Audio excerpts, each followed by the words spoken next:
No aspiration can be fulfilled permanently or substantially if that which one aspires for stands totally isolated from one's own being. All that we have gathered up to this time by our discussions is that being, it cannot be segregated into segments of subjectivity and objectivity. The impartite, ubiquitous expanse of being, remember it is impartite, cannot be partitioned into the subjective side and the objective side. Therefore, what you are asking for, aspiring for, or what you want is, without your knowing it clearly, is inseparable from being as such, which you are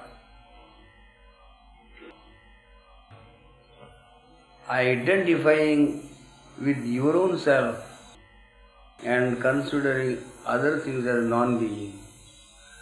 No person can imagine that another thing also is a self or being as such. Everything is outside me and therefore it cannot be me. And I am existing, I am being. We deny this character of existence and being to another when we call it as another. The word itself is anathema. There is no another for being. It is just what it is. Hence, wanting anything, desiring anything is an abnormal function of the mind. A kind of disease, we may say, that has crept into the very operative medium, which is the psyche, and therefore no desire can be fulfilled permanently or meaningfully. Everyone who desired have gone without getting what they wanted. Everywhere there is bereavement. Everywhere there is loss. Everything runs away from your hand. Nothing wants to come near you because you never treat anything as pure being, as selfhood by itself. You treat everything else as a servant, a subservient, a satellite, an object, an instrument. This will not work. Would you like yourself to be treated as a satellite of somebody, an instrument of somebody, a slave of somebody? If that is the case, nothing in the world will tolerate this attitude from ourselves. The great dictum of Yajnavalkya, the Maharshi of Brihadaranyaka Upanishad, Sarvam Tad Paradat Yaha Anyatra Atmanaha Sarvam Veda.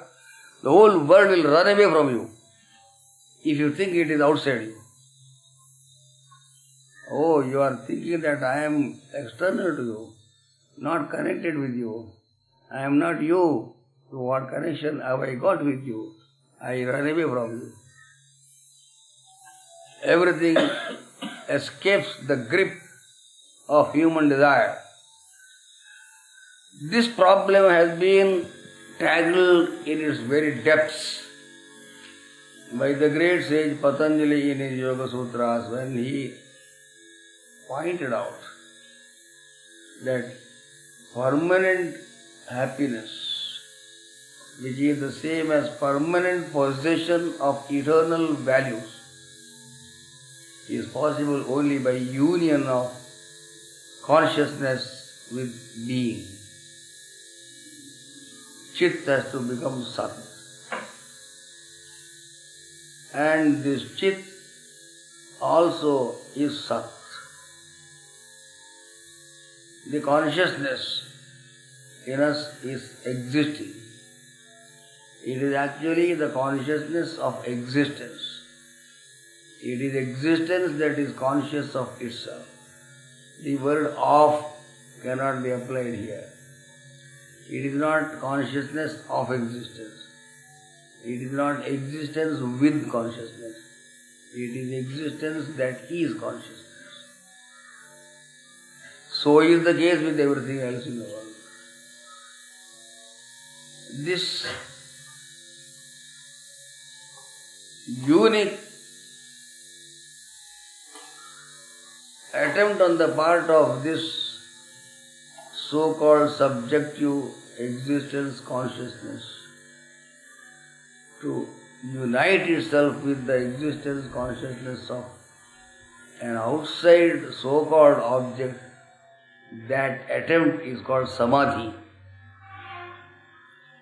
The word samapatti also is used by sage Patanjali. When we observe something, a person or an object, we create a mix-up of issues and do not see the thing or a person properly.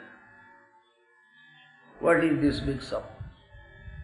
Everything, every person, whatever it is, has a designation, a characteristic, a name that we give.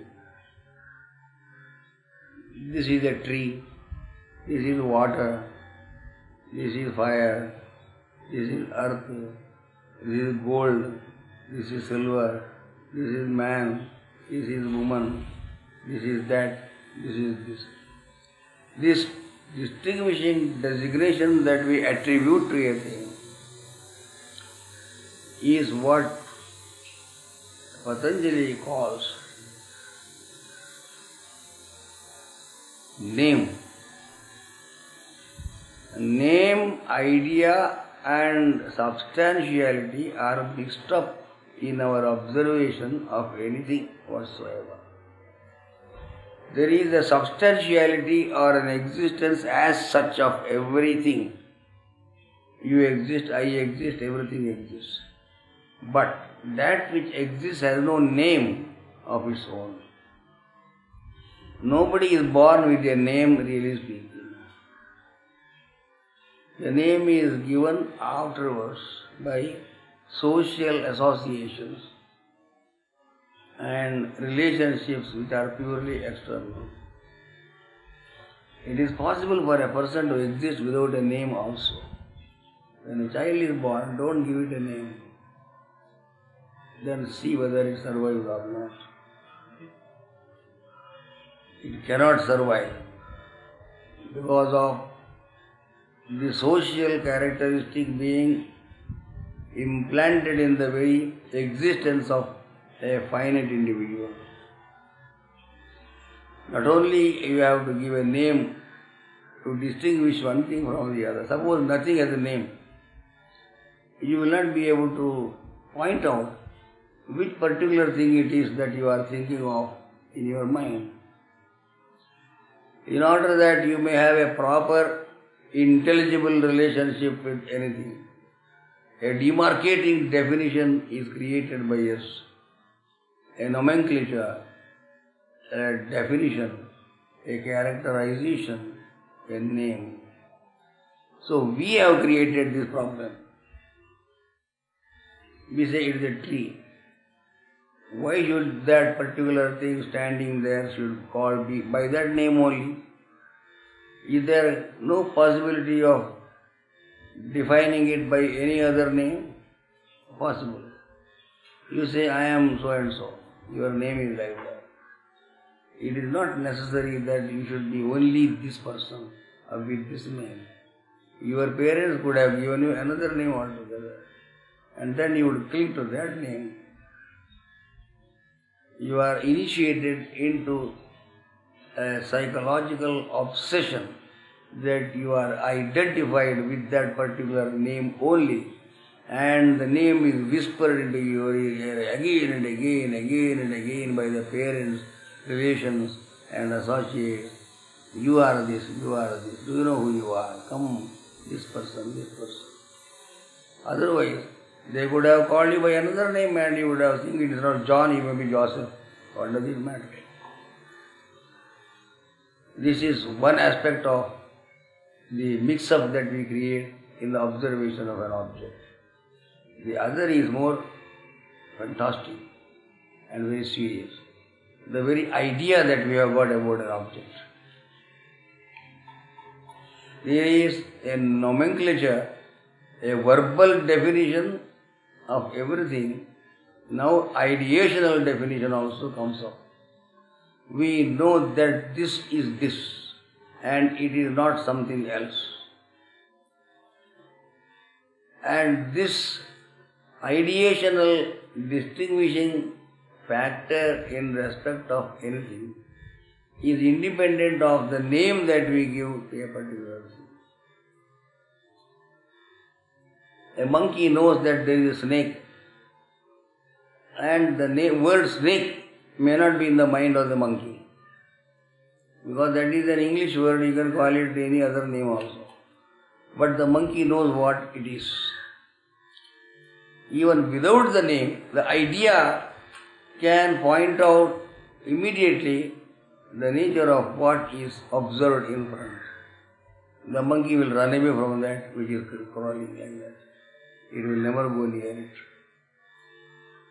Everybody will run away when that crawling thing is seen, though they don't know the name of it. So there is an ideational distinguishing factor in our mind in regard to something, apart from the name that we give to it. But minus this idea that we have about that thing and the name that we are attributing to it, it exists by itself. For instance, as I mentioned to you, if no name had been given to you, you would have certainly existed. Though relationships with other people may be difficult because the distinguishing name is not present.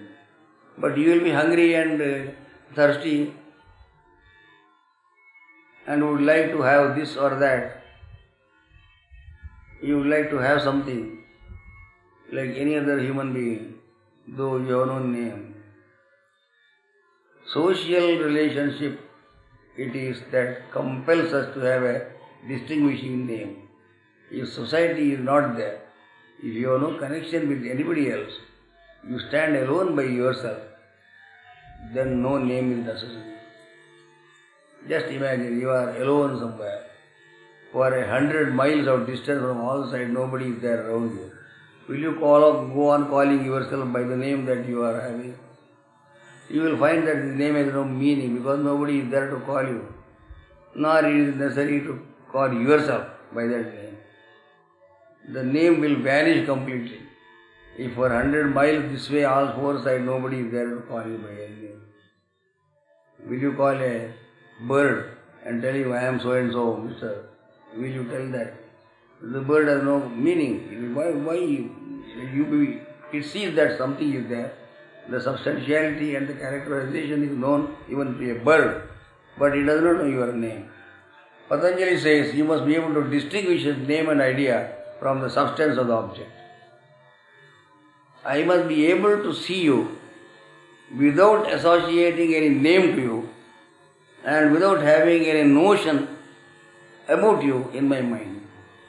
I should not prejudge your characterization, because there is a great difference between my idea about you and your idea about your own self. You know it very well. And when you are absolutely alone, the name also is not necessary. So name and the idea that people have about you are redundant when you are totally alone to yourself. You stand as a pure substance in an existence as such of a particular nature. Is it possible for anyone to think an object or a person in this manner, as it would know itself rather than as you would like to know it? For that purpose you have to turn the tables round and place yourself in the context of that object and think as it would like to think. Impossible feat it may appear. how would you be able to transfer your being to the being of that which you are observing or you would like to see with your eyes? Then what happens? Do you know? If you succeed in transferring your conscious existence into that existence consciousness of that which you are beholding with your eyes or thinking with your mind, you will not be seeing it, it will be seeing you. Otherwise, you would become the object and that would become the subject. Is it possible for you to convert the object into the subject and yourself as the object? Instead of your viewing it, let it view you and see then what happens. You will be humbled immediately. All ahankara, egoism will go. Oh, I am only an object of that thing which you look at me. But if this subject-object idea is transcended, because it can observe you as a subject and you also can observe it as a subject. Two subjects cannot stand apart from each other. They coalesce into a wider subject. This coalescing of the so-called observing subject with the observed subject is samadhi. At that time, who thinks what? It is difficult to say. It is a higher self operating at that time with the so-called subjective self and the objective self as two wings of a bird, as it were. To some extent I can compare this situation to the two wings, the characterizations of the substance of Spinoza. You have read Spinoza, the philosopher. He considers ultimate reality as substance. Thought and extension are two wings of this bird of pure substance. On one side there is extension, and on the other side there is thought. These are the two characteristics of substance as it is. But they are vital, integral, conscious wings of this bird called substance. It flies with the two wings. And minus the two wings, it is no more a bird that can operate in that manner. In a similar manner, there is a substance that is transcending both the subjective selfhood and the objective selfhood, bringing them together into a comprehensive transcendence of themselves, which sees both sides like the two wings of a bird, and neither you are there as a subject, nor the other thing is there as a subject. Two subjects are the two integral aspects of a transcendental subject, which you call substance, if you would like to call it so in the language of Spinoza. All great thinkers have suggested this method of contemplating ultimate reality with their own languages, in their own way of approach. Here I am reminded of the dialectical process which is introduced by the great German philosopher Hegel. There is a position and an opposition and a synthesis of both these things into one in a transcendent perception. For any kind of assertion, there is a counter assertion. If you say something is this, you have avoided something which this is not. So, you cannot set aside the this is not from this without consciously knowing that you have done this act. So, this consciousness that knows that the this is isolated from the not this is transcendent to both the this and the not this, and that transcendent is the synthesis. I hope you understand what I am meaning. This is exactly what I mentioned to you in another style, that the pure consciousness which knows the left side and the right side, if you would call it so, two subjects which cannot be really two subjects. They are only two wings of one consciousness existence. Call it substance, call it transcendental being. That synthesis of both the position and the anti-position, the opposition, stand together, merged into a transcendental unitary consciousness which is wider existence. This is samadhi of an object. You have ceased to be an observer of the object. It has become you. When it becomes you, you don't want it anymore. Your love for it has gone, because it is like loving one's own self. Who will hug oneself? In that way, all your desire for things will melt into this unitary merging of the objectivity into the transcendent subjectivity, which is what you are going to experience in samadhi. According to Patanjali, there are stages of samadhi. You do not suddenly jump into the eternal unification. It has been done very gradually. The Patanjali Sutra says that you can attain samadhi with anything, even a pencil, very tiny object. You can yourself become the pencil and start moving, and it will speak to you. You think that the pencil cannot speak to you. It is a stupid, inanimate object. There are no stupid, inanimate objects in the world. You have converted them into stupidity by your segregation of them from your being, and you regard them as non-being. No. The being and the non-being are two segments of a transcendent being. Therefore, pencil does not exist. It is one side of a transcendent being. Thus, it is that you can attain samadhi with a little mic, with a pencil, with a transformer, with anything that you like, and it will become your friend. Would you imagine that a wall can become your friend? No. There was a mystic called Ouspensky, a Russian mystic. He has perceptive capacity beyond ordinary human comprehension. He went to a hotel in Russia. He saw the ashtray. You know what is ashtray? Due to his perceptive capacity, he is mystical. He could see in those ashes the faces of everybody who has thrown the ashtray. So many people have smoked a cigarette and thrown the ashtray. He looked at the walls. You could see the pictures of all those people who occupied that room. Because walls are not dead inert bricks. They are vibratory organizations of the same force which constitutes the body and psychic condition of a person. So vibrations strike vibrations.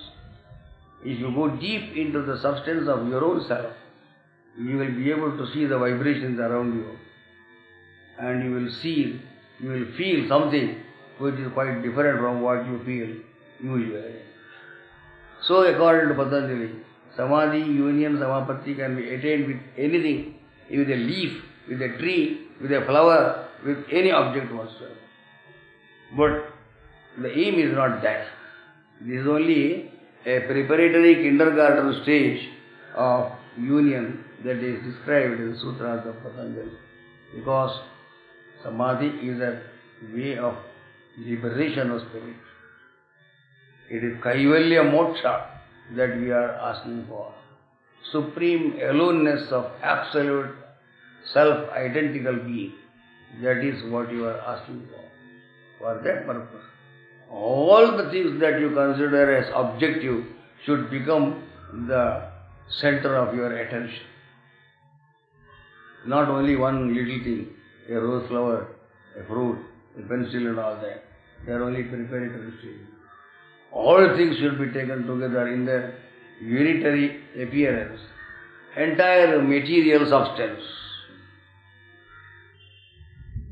The earth, entire earthy phenomena. By earth, we do not mean only this ground on which we are sitting. Anything constituted of material substance.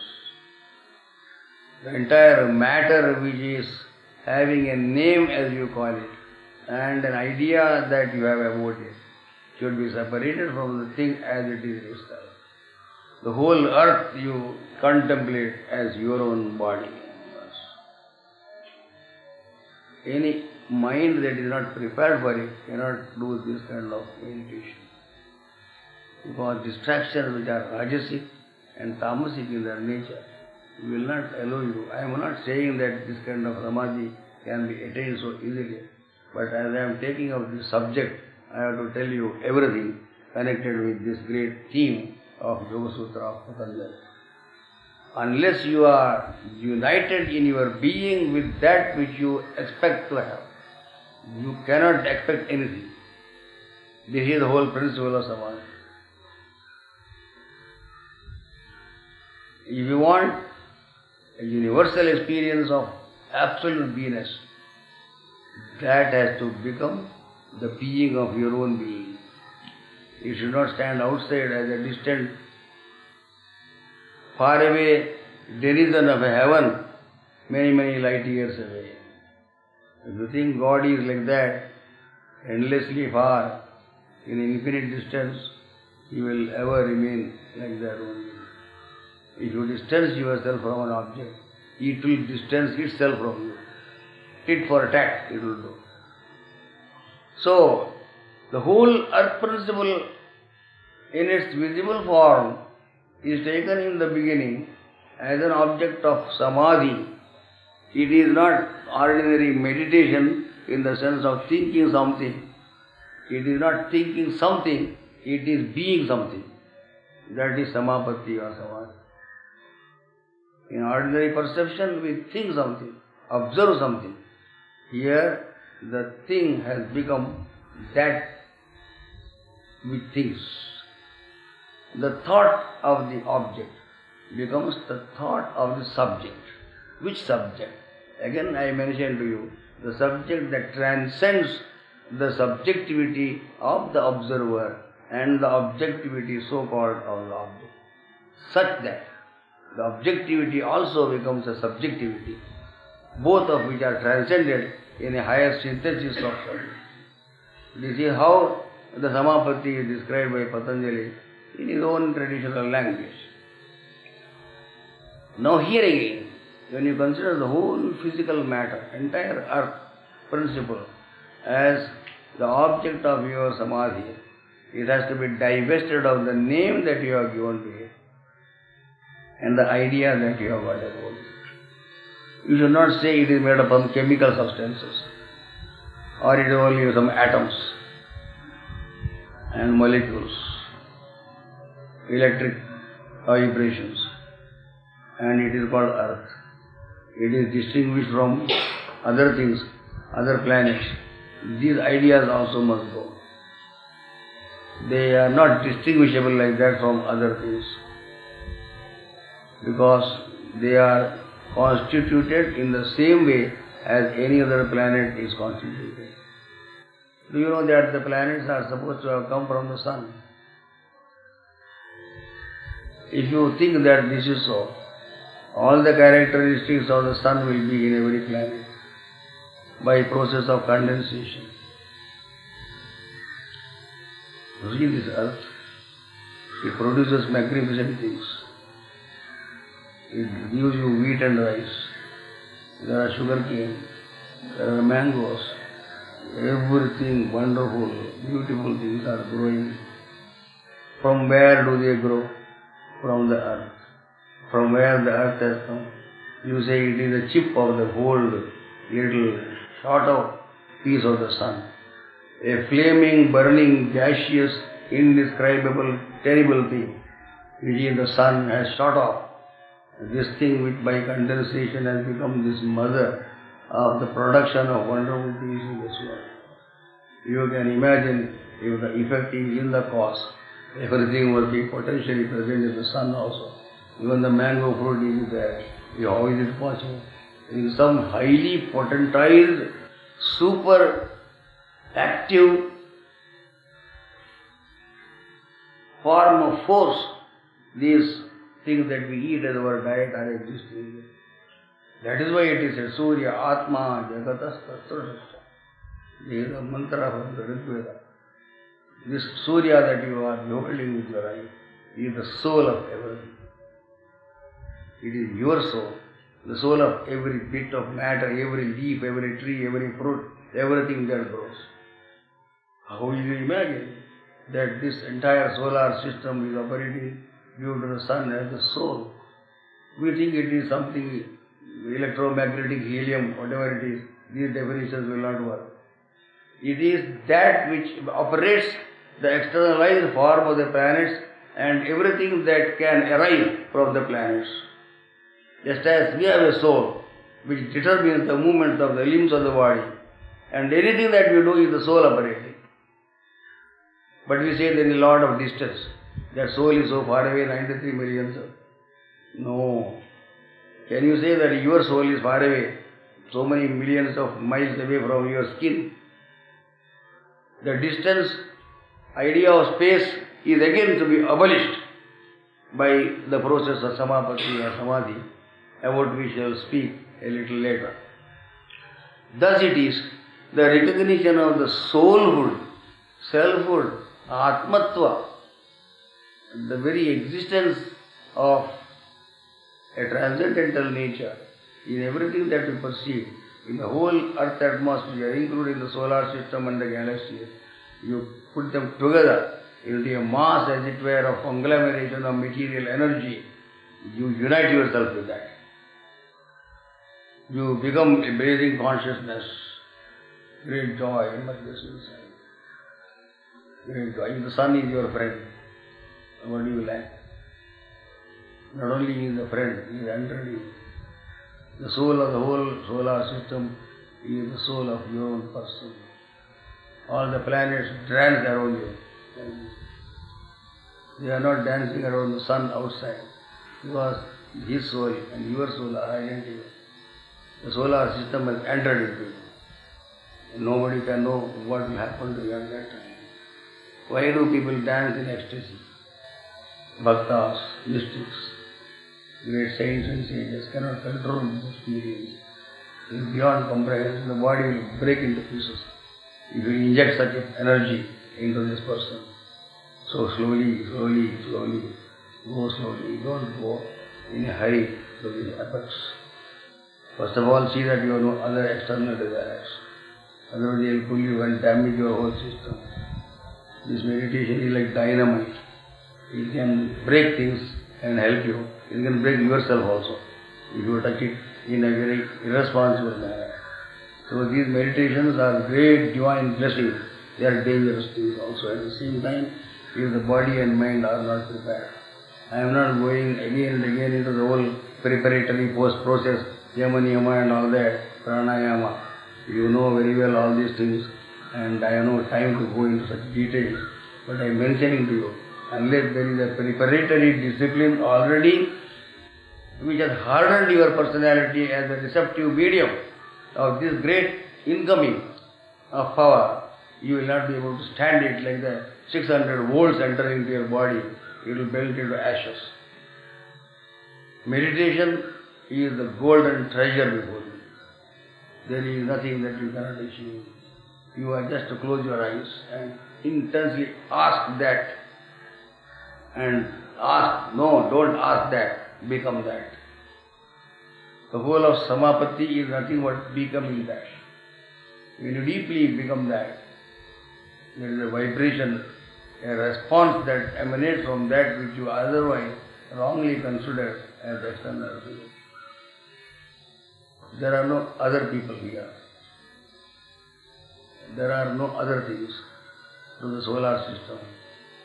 The entire space-time complex, which is so incalculably great, cannot be considered as something that is operating internally to an outer cosmos. This whole world is a manifestation of space-time only. You will be wondering what is this space-time abstract concepts, ideas. How can they become solid earth and all that? How they can become? What is space? There is no nothing. It is emptiness, a vacuum, and time, another vacuum. You are saying that this coming together of two vacuums have created solid earth. It is possible. You read another great book, Space, Time and Deity by Samuel Alexander. It is a great thesis that he wrote before lectures in Scotland. He will explain to you how space condenses itself into the earth. Space does not exist as a vacuum. The Upanishad, which Alexander said, now Upanishad has said, Tasmadva Atmana Akasha Sambhota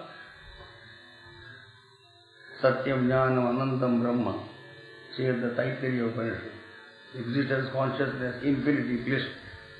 That is the self of everything. From there space came. What is the meaning of that? God created the heaven and earth. He separated the firmament, says the Bible. What is the matter? The infinite plenum has become a vacuum, as it were. But that so-called vacuum, which looks like an emptiness, has emanated from a fullness, which is the plenum of the infinite. Therefore, the fullness is potentially present even in the so-called nihil, which you call space-time. So, by gradational density, process of density and condensation, space-time has become a vibrating air, a heat, which is fire, then liquid and the solid earth. So, you know from where we have come and what we are made of. What are the things around us? We are made of that Satyam Jnana Anantam Absolute. And if you want to call it space-time, okay, call it. The very ultimate causative substance of which has given rise to our perceptive faculty included, makes it impossible for us to consider anything as a segregated object. The yoga is nothing but the union of the subjective consciousness with the objective existence. That is yoga. Then in this union, the objectivity melts into the subjectivity.